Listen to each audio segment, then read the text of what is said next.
Hello student पिछली class में हमने एक्सरसाइज 2.6 का पहले क्वेश्चन का पहला पार्ट कर लिया था। आज मैं पहले क्वेश्चन का दूसरा पार्ट कर रहा हूँ और सेम पहले क्वेश्चन की तरह ही ये पहले ग्राफ बनाएंगे, ग्राफ के बाद हम ए और बी का रोल बताएंगे।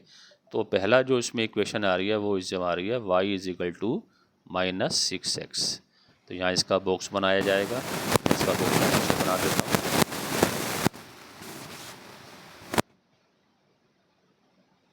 तो हमने क्या करना है, इसमें दो वैल्यू एक्स की रखनी है, एक्स की वैल्यू रख के हमें वाई की वैल्यू मिल जाएगी। और वैल्यू मैंने कहा था जो वेरिएबल हमारा इक्वल के बाद है उसकी रखनी चाहिए। सपोज मैंने एक्स के ऊपर 0 रखा, तो इस इक्वेशन के अंदर जहाँ भी एक्स है मैं 0 रखाऊंगा। लेकिन यहाँ लिखना पड़ेगा पहले मुझे पुट एक्स बराबर 0। तो वाई क्या हो जाएगा -6, एक्स पे 0 लगाया तो वाई क्या आ जाएगा 0। सिमिलरली अगर मैं यहाँ x के ऊपर 1 लगा देता हूँ तो यहाँ लिखना पड़ेगा पुट x बराबर 1। तो इसी क्वेश्चन में जहाँ पर भी x है वहाँ 1 लगाऊंगा तो y = क्या आ जाएगा -6, x पे 1, ये आ जाएगा -6। ठीक है, ये हमारे फर्स्ट क्वेश्चन का ग्राफ बन गया। अब मेरा जो सेकंड इक्वेशन है वो क्या थी वो यहाँ लगा रहा हूँ मैं, y = -3x। ठीक है, इसका ये एक बॉक्स बनेगा। बॉक्स में यहाँ बना देता हूँ इसके नीचे ही। इसमें मुझे क्या करना पड़ेगा, दो वैल्यू एक्स की रखनी पड़ेगी और एक्स की वैल्यू रख के मुझे वाई की वैल्यू मिल जाएगी। तो सपोज करिए मैंने इसमें रखा पुट एक्स बराबर 0। तो इस इक्वेशन में जहाँ पर भी एक्स है वहाँ मैं 0 लगाऊंगा। ठीक है, तो y = -3, एक्स पे मैंने 0 लगा दिया तो y भी क्या निकल जाएगा 0। तो x भी 0, y भी 0 आ जाएगा। सपोज करिए मैंने इसके ऊपर x के ऊपर 2 लगा दिया, तो यह लिखना पड़ेगा पुट x बराबर 2। तो इस इक्वेशन में जहाँ भी x है वहाँ मैं 2 लगाऊंगा तो y क्या आ जाएगा -3 × 2। तो y आ जाएगा -6। तो यहाँ पर मैं y पे -6 लगा दूंगा। ठीक है, ये भी बन गया, सेकंड इक्वेशन का बॉक्स बन गया। अब मैं थर्ड इक्वेशन बना रहा हूँ यहाँ पर, और थर्ड इक्वेशन मेरी क्या है यहाँ पर y = -x। तो मैं इसका बॉक्स भी इसके नीचे बना देता हूँ। तो वो इस प्रकार से बनेगा, दो वैल्यू मुझे x की रखनी है, दो वैल्यू मुझे y की रखनी है। x की वैल्यू रखने से मुझे y की वैल्यू मिल जाएगी। तो पुट x बराबर 0, तो मैं इस पर 0 रखता हूँ तो y भी क्या आ जाएगा -0। तो वो 0 ही माना जाता है। इसी तरह से अगर मैं x के ऊपर -2 रख दूँ,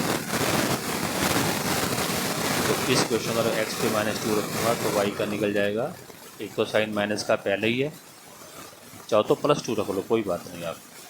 तो -x पर रख दूँगा 2, तो y क्या आ जाएगा मेरे पास -2।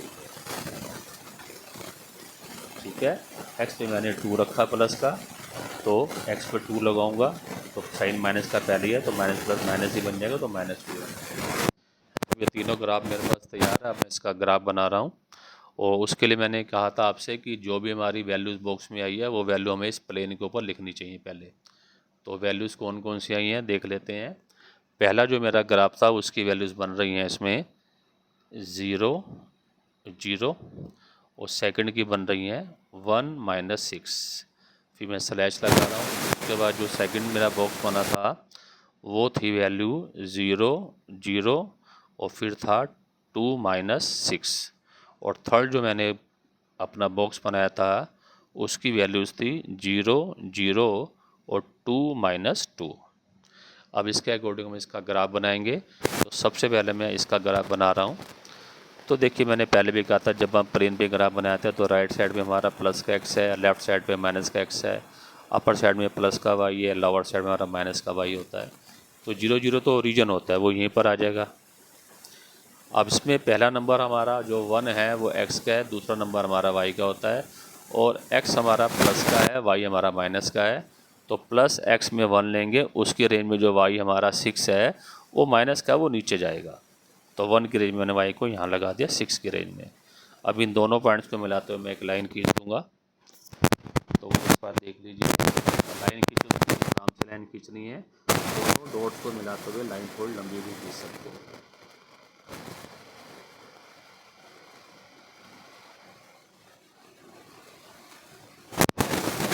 आप तो यहाँ चाहो तो दोनों तरफ लगा सकते हैं।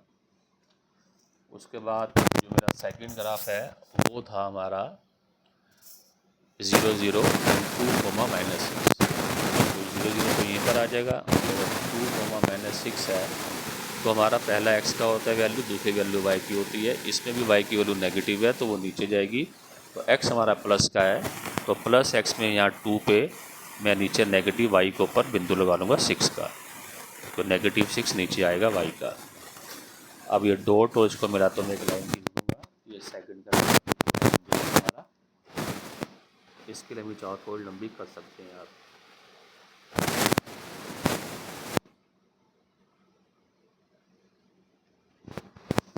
चाहो तो यहाँ एरो लगा सकते हैं आप।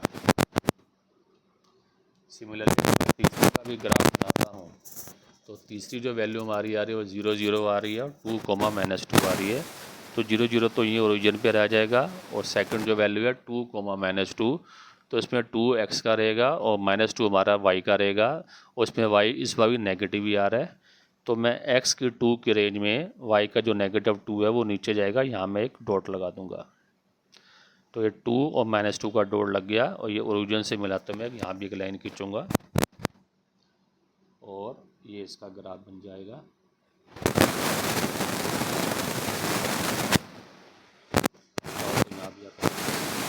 ठीक है, तो ये तीनों बॉक्सेस की या तीनों इक्वेशन के ग्राफ मैंने यहाँ आपके सामने बना दिए हैं। घर में आप प्रैक्टिस करके बिल्कुल आराम से इसको बना सकते हैं। अब इसमें सेकंड थिंग पूछी गई थी, मैं वापस क्वेश्चन पे आ रहा हूँ कि इसमें ए और बी का रोल क्या है। तो मैं आपको बताया था पिछले क्वेश्चन में भी, हमारी जो फॉर्म होती है इंटरसेप्ट की वो होती है हमारे पास y = ax + b। ये जो a होता है वो हमारा स्लोप होता है, और b हमारी क्या होती है, y इंटरसेप्ट होती है। तो हम इसमें यही बताना है, जैसे फर्स्ट इक्वेशन है हमारे पास y = -6x। तो अगर मैं इससे इक्वेशन को कंपेयर करूं तो y आ जाएगा, x से जो भी मल्टीप्लाई हो रहा है वो a है, तो x से क्या मल्टीप्लाई हो रहा है, -6। तो फर्स्ट इक्वेशन में मेरा जो a है वो -6 है, और इसमें ax के बाद +b है, लेकिन मेरे क्वेश्चन के अंदर इक्वेशन में प्लस के बाद कुछ है ही नहीं, तो b को हम 0 मान सकते हैं। क्लियर।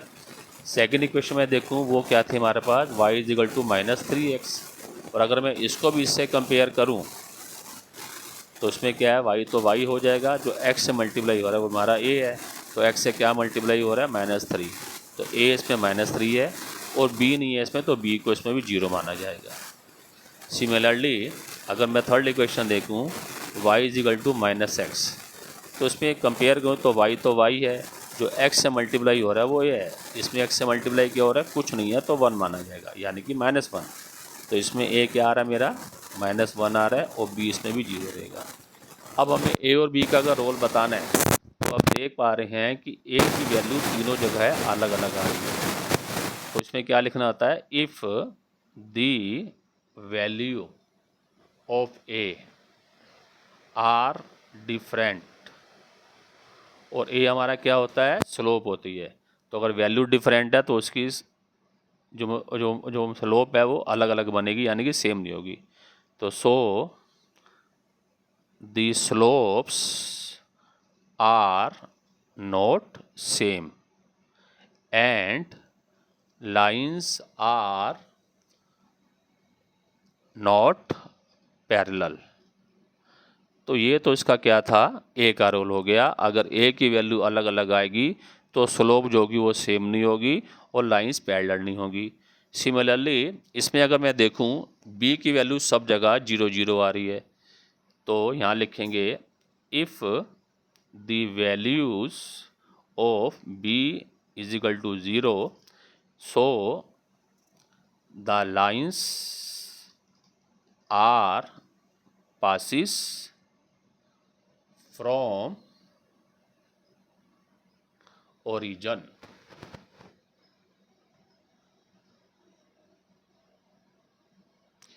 इट मीन्स अगर b की वैल्यू 0 आ रही है तो हमारी जो लाइन्स है वो ओरिजिन से पास हो रही हैं, बस यही ए और बी का रोल इसमें हमें दिखाना था।